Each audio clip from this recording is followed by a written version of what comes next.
Coucou Lily, tu vas bien? Coucou, ça va et toi? Ça va, merci d'être venue aujourd'hui. Bah merci à toi. Merci.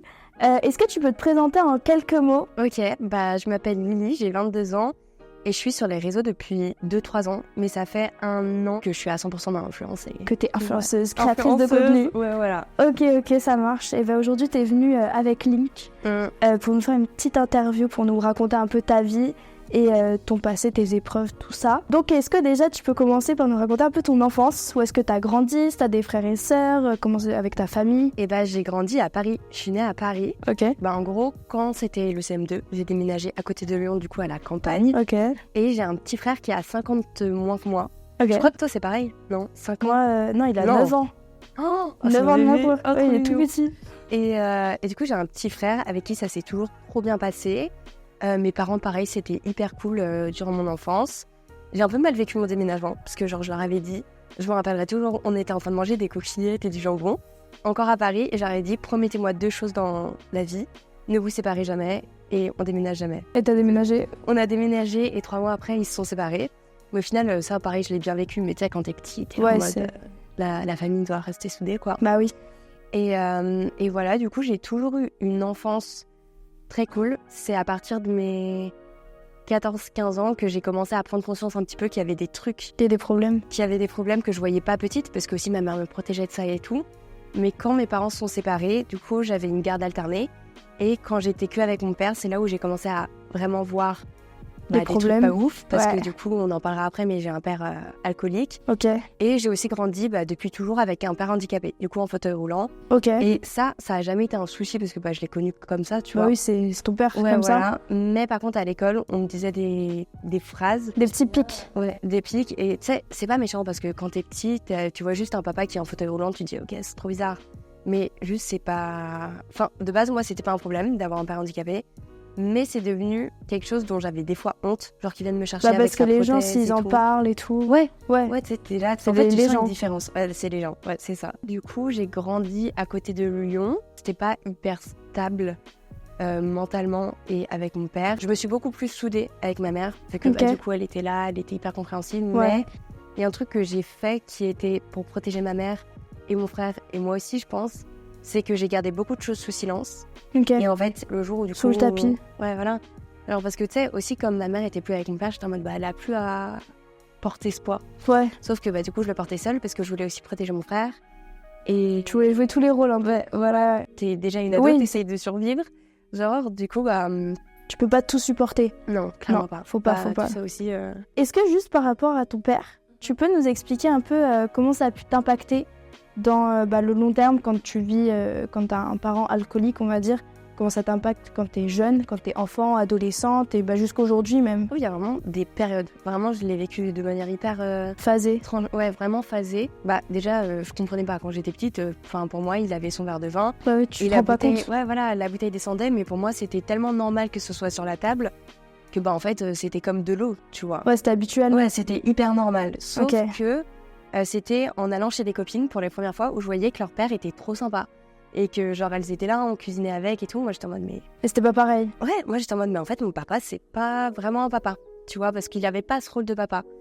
Et à ce moment-là j'étais plus triste de pas avoir cette figure paternelle. Mais comme j'ai beaucoup d'empathie depuis toujours, j'étais plus triste pour lui aussi et je lui en voulais pas. Tu vois, il y avait aucune haine ou voilà. Ça c'était quand t'avais quel âge? T'étais petite? C'était de mes 13 à mes 16 ans. Ok. Ensuite, à mes 16 ans, ma cousine m'a aidée à avoir un caractère. Du coup, j'ai commencé à me révéler en mode... Femme forte. Mais, ouais, vraiment, ma cousine Nina, si tu passes par là... Voilà, vraiment, non, mais elle m'a trop sauvé la vie, genre. Les gens me faisaient ouvrir les yeux en mode, non mais là c'est pas normal et tout, et ça critiquait beaucoup mon père. Et moi, sur le moment, au lieu de me dire, ils ont raison, genre il y a des trucs pas normaux, j'étais en mode... limite à aller pleurer parce que ça me faisait de la peine pour lui, tu vois. Bah oui, mais même, c'est ton père, donc... oui, forcément. Même tu réalises pas nécessairement tout, ça. Tu comprends pas tout, t'es pas d'un œil extérieur à la situation, donc c'est compliqué. Bah ouais, c'est ça, t'es engrainé dans le... Déni. Ouais, c'est ça, carrément. Déni. Puis un jour, j'ai commencé à ouvrir les yeux, à me dire, en fait, là, il y a des trucs que je peux plus accepter. Et là, j'ai commencé à être énervée contre lui. Je me rappelle, un jour, j'avais regardé sur Internet, genre, tu sais, comment ne plus être reconnue par la loi, par son père et tout. Enfin, c'était parti loin, tu vois. Et au final, j'ai essayé de mettre un discours en place. Sauf que quand t'as un père qui, dès 9h du mat, tu vois, est bourré, tu peux pas lui parler. Pas trop de conversations sérieuses à avoir. Tu peux pas trop. Donc avec les années, j'ai essayé de vraiment l'aider. J'étais en mode, en fait, c'est mon père, même s'il fait les choses mal, c'est un parent et lui, il apprend aussi. Enfin, tu vois, on est parents, comme nous, on est enfants, on n'a pas de tuto. Ouais, voilà. Du coup, j'étais en mode, essaye de prendre sur toi. C'est une maladie qu'il a. Essaye de vraiment être là. J'ai vraiment tout donné pour l'aider. Sauf qu'au bout d'un moment, genre, c'était trop. Enfin, ouais, ça change rien, déjà, parce que je voulais le sauver, sauf que, tu sais... On peut pas sauver quelqu'un qui ne veut pas être sauvé. On peut pas, c'est ça. Du coup, en emménageant à Paris, je me suis vraiment distancée de tout ça, parce qu'avant, je sortais jamais, parce que je voulais être avec mon frère pour pas qu'il soit seul avec mon père. T'as déménagé il y a combien de temps ? Il y a 10 mois. 10 mois, ouais, elle est toute nouvelle à Paris. Et ouais, je suis une petite parisienne. Et du coup, j'étais plus dans cette sphère où tout le temps, il y avait quelqu'un d'alcoolique avec moi. Déjà, ma santé mentale, elle allait trop mieux. Parce que j'avais pas ce poids. Ouais, tout le temps. Ouais. Et genre, j'étais là en mode waouh. Sauf que, du coup, moi, j'ai eu ma liberté très tard parce que je m'empêchais de sortir par rapport à mon frère. Ouais, pour le protéger. Pour être là pour lui et tout. Exactement. Surveiller. Ouais, vraiment le surveiller. Toi, t'as aussi ce rôle en vrai avec ton petit frère où tu l'aimes trop, tu le couves et tout. Attention, fais attention. Non, mais oui, mais protéger. Vous êtes trop mignons, genre. Il est trop mignon. Il est tout mignon. Et du coup, mes premières vraies soirées alcoolisées et tout, je me rappelle que je diabolisais ça fois 1000. Que pour moi, c'était pas juste prendre un verre avec des potes, c'était devenir comme mon père. Sauf que la transition était radicale. Et j'ai commencé à, en fait, juste boire d'un coup. Après, j'étais pas alcoolique, tu vois. Mais c'était pas sain du tout. Et en plus, avec ce truc de l'influence, des événements et tout, c'est vrai que j'arrivais pas à faire la part des choses. Pour moi, c'était, si je prends un verre, de toute façon, je suis un démon. Du coup, autant continuer à boire. Un entourage qui, à ce moment-là, était pas ouf. Et quand j'ai compris aussi, que j'ai pris du recul, que j'en ai parlé, je me suis dit, mais en fait, boire, c'est pas grave. Les jeunes font ça.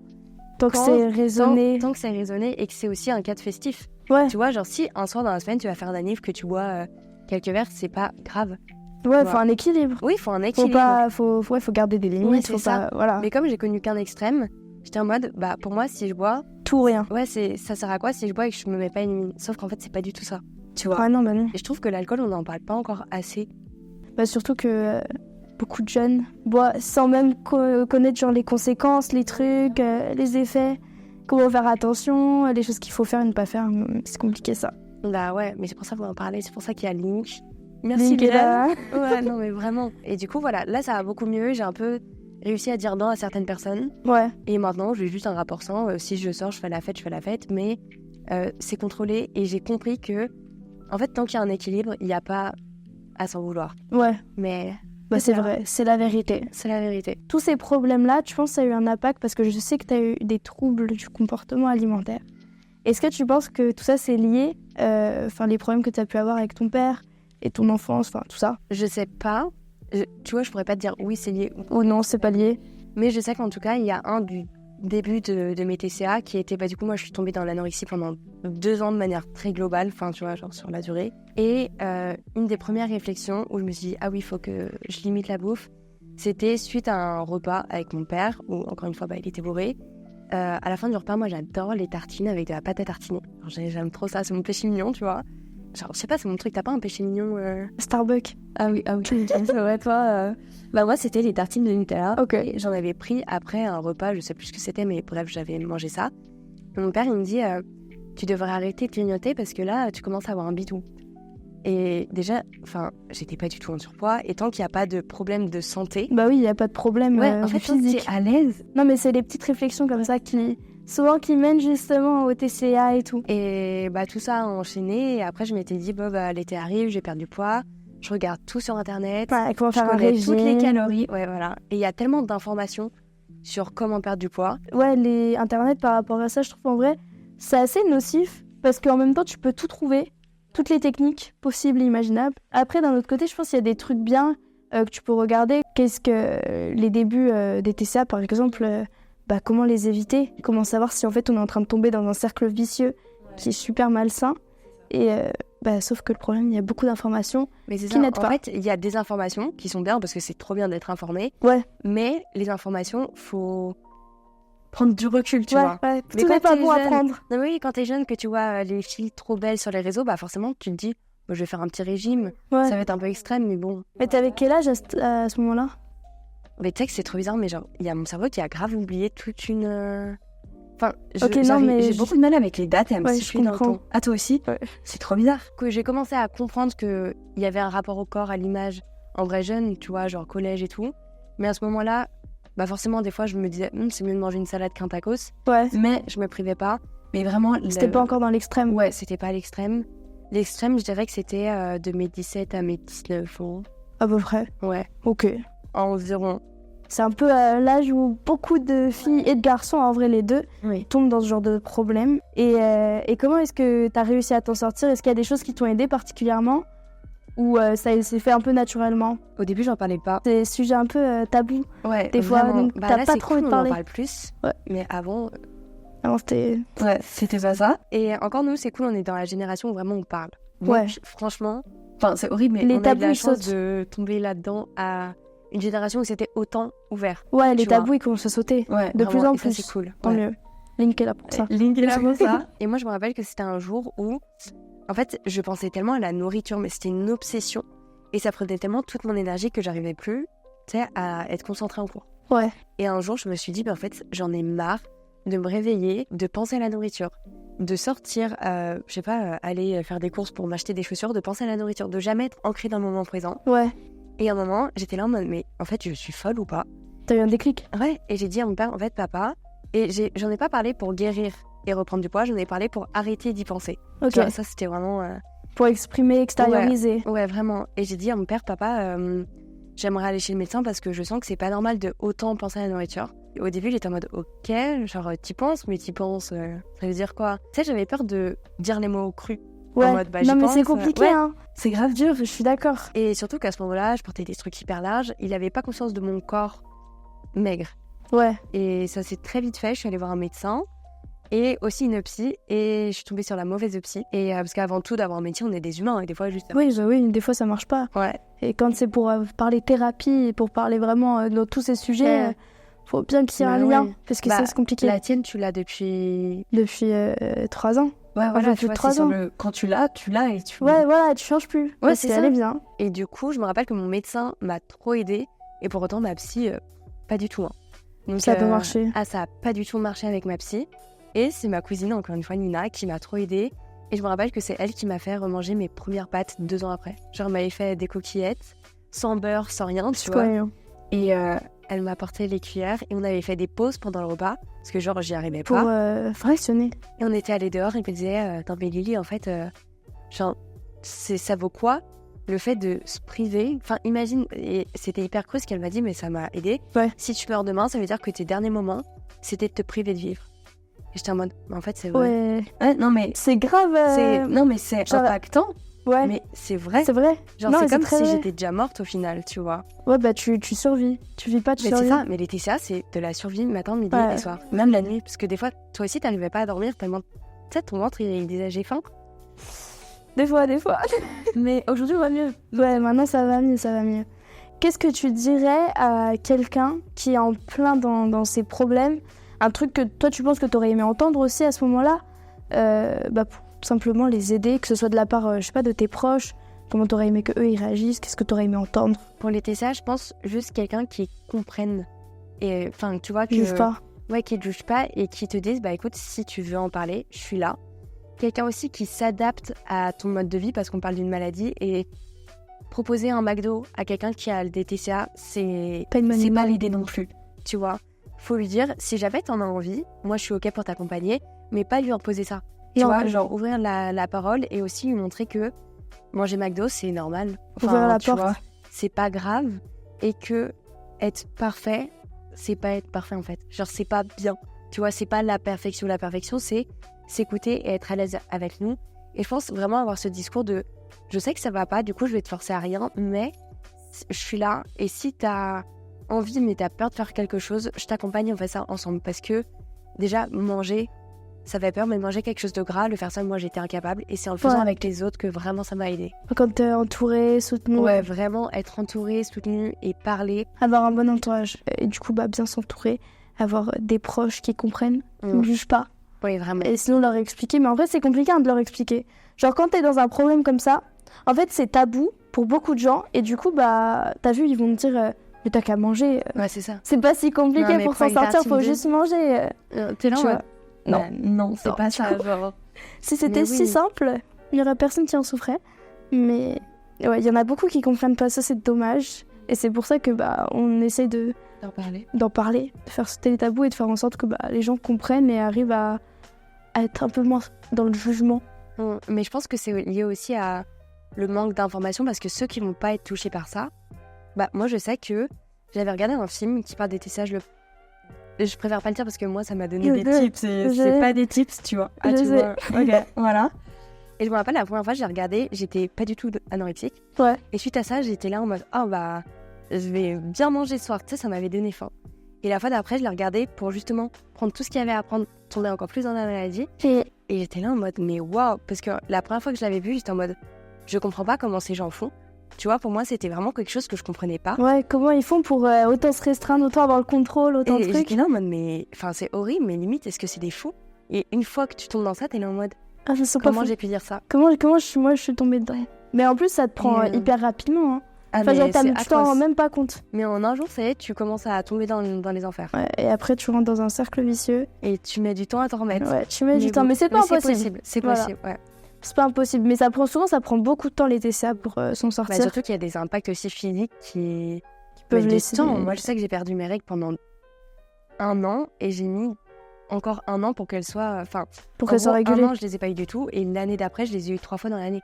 Ok. Et maintenant, c'est bon, mais tu vois, le corps, il se rappelle aussi de tout. Ouais, le corps, il subit, il a des séquelles aussi. Tu le détruis, quoi. Ouais. Je sais que sur les réseaux, t'en as beaucoup parlé depuis quelques mois. T'as appris que t'aimais les filles, t'es homosexuel. Est-ce que tu peux nous expliquer un peu comment t'as compris ça? Parce que je sais que ça n'a pas toujours été le cas du coup. Non, c'était pas le cas avant. Pas au courant. Non, peut-être pas que du ça tout. l'était, mais je savais pas. Ouais, voilà. Ouais.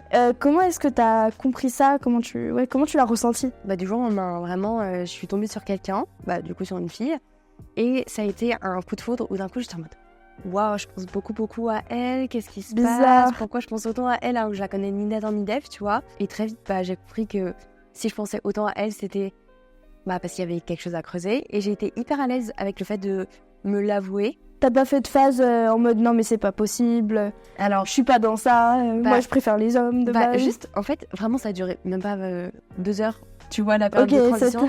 J'étais vraiment en mode trop bizarre, mais j'ai pas refoulé ça. En vrai, avec mes amis, j'ai de la chance d'être bien entourée, et on parlait de ça de manière tellement ouverte que je savais que ça allait être bien accueilli. Ouais. Et du coup, j'étais en mode t'es tombée sur une fille, juste trop cool. Et je me rappelle, vraiment, j'ai appelé mes amis, j'étais en mode, mais meuf, tu sais pas quoi. Je comprends pas. Mais en vrai, j'étais à l'aise avec ça en vrai. Parce qu'il y en a beaucoup, je pense, qui ont peur justement déjà de se l'admettre. Maintenant encore, ça va. Mais parfois, c'est mal vu un peu, tu vois. Enfin, même par rapport aux amis, la famille, tout ça. Des fois, c'est un peu mal perçu. Alors qu'en vrai, ça devrait pas l'être du tout. C'est de l'amour. Ouais, y a rien, genre. Tu l'as dit à ta famille, genre ton père ou ta mère. Ah, t'as pris du temps.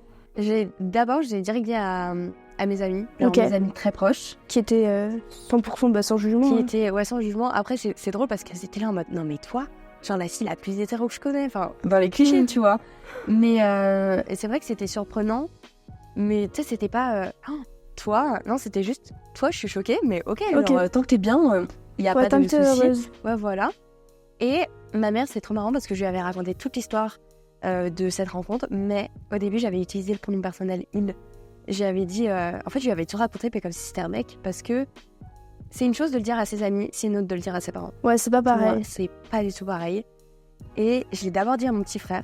Ok. Je l'avais amené au restaurant italien, je me suis dit, avec un tiramisu, une pizza, je peux tout lui balancer, tu vois. Ça va mieux passer. Ça va mieux passer, et c'est trop bien passé. Et mon petit frère a trop bien réagi, genre, il était là en mode, ok, et toi, comment est-ce que tu le vis? Est-ce que tu as été en accord? Il a 16 ans.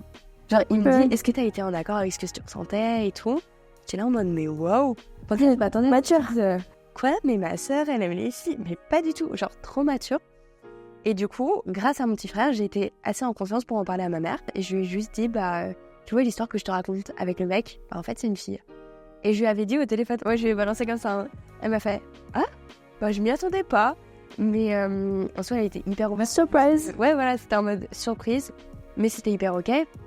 Et en soi, elle m'a pas trop posé plus de questions que ça. Ça s'est bien passé. Ouais, c'était vraiment... je lui annonçais ça comme si je lui annonçais que j'avais acheté un nouveau t-shirt. Tu sais, elle a vraiment pris l'info comme pas grave. Enfin, genre, c'est pas important. Ouais, voilà. C'est pas une information essentielle. Et en plus, elle, son frère est gay. Du coup, tu sais... C'est déjà un peu... Le sujet est déjà ouvert dans la famille. Voilà. Ouais. Et par contre, avec mon père, c'était un autre truc. C'était plus compliqué?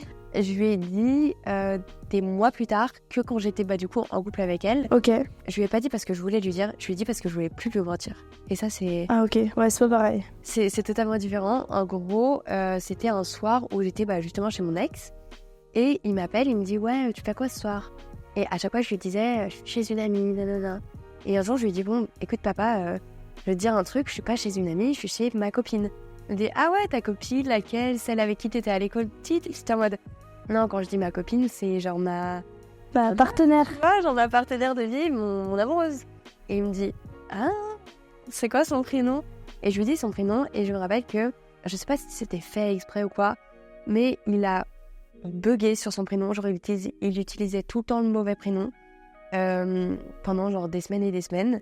Et je sais pas si c'est volontaire ou pas, mais tu vois, on en a pas reparlé. Ouais, juste, tu sais, c'est bizarre. Genre, ta fille, elle te dit un truc comme ça, retiens au moins le prénom de sa première copine, tu vois. Enfin, par rapport à ta mère, par exemple, le sujet, comme je te dis, il était déjà un peu ouvert dans la famille. Mais pour tous ceux qui, du coup, se sentent comme, sont homo ou quoi, et qui savent pas comment le dire.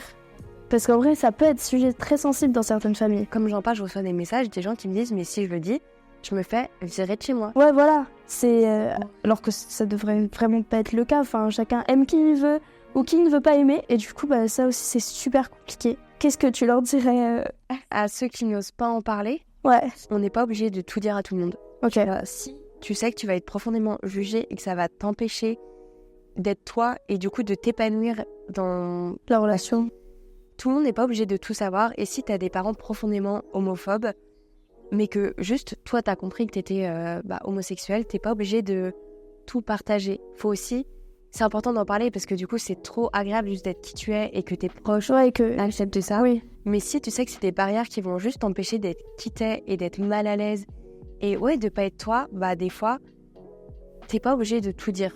Tu vois, je pense que tout n'est pas bon à savoir pour tout le monde. Même si forcément parler c'est la meilleure des choses, mais si tu sais que tu vas avoir une réaction de quelqu'un qui va t'insulter, au bout d'un moment faut se protéger et pas forcément accepter d'entendre des insultes.